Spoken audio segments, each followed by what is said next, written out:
मुकेश तिवारी।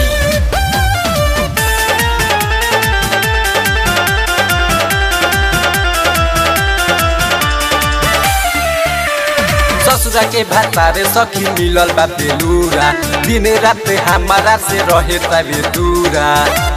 ए सखी सुना, ससुरा के भातारे सखी मिलल बा बेलूरा, दिन रात हमारा से रहे तबे दूरा। सुनू रे सखिया सैया के जैसन दिल ना होखे, सुनू रे सखिया सैया के जैसन दिल ना होखे।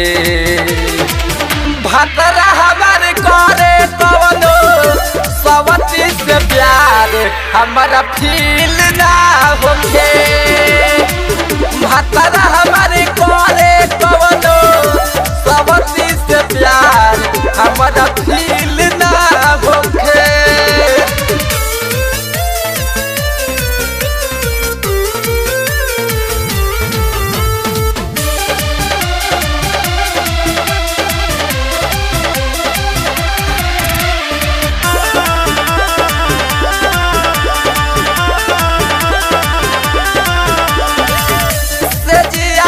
रोजो रोजो खाली खाली बीतेला, मुआना भतार सखी तनको न सिखेला।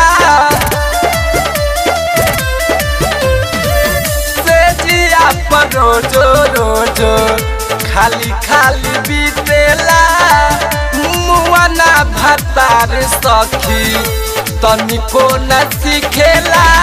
दुनू रे सखिया सैया के जैसन दिल ना होखे, सुनू रे सखिया सैया के जैसन दिल ना होखे। भातरा हमारे करे कवनो सवती से प्यार हमारा फील ना होखे। भातरा हमारे करे कवनो सवती से प्यार हमारा फील ना होखे।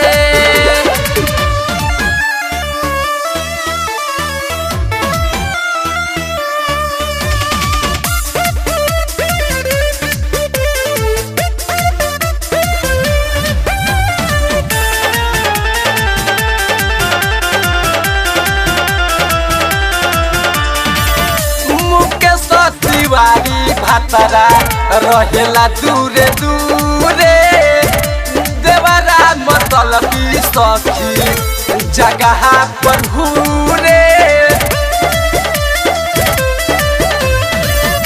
मुकेश तिवारी भातरा रहेला दूरे दूरे, देवरा मतलबी सखी जगह पर घूरे।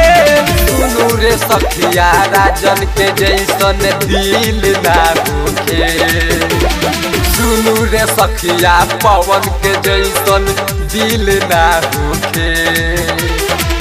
भातरा हमारे करे कवनो सवती से प्यार हमारा फील ना होखे। भातरा हमारे करे कवनो सवती से प्यार हमारा फील ना होखे। ससुरा के भातारे सखी मिलल बा बेलूरा, दिन रात हमारा से रहे तबे दूरा। ससुरा के भातारे सखी मिलल बा बेलूरा, दिन रात हमारा से रहे तबे दूरा। सुनू रे सखिया सैया के जैसन दिल ना होखे, सुनू रे सखिया सैया के जैसन दिल ना होखे। भातरा हमारे करे कवनो सवती से प्यार हमारा फील ना होखे।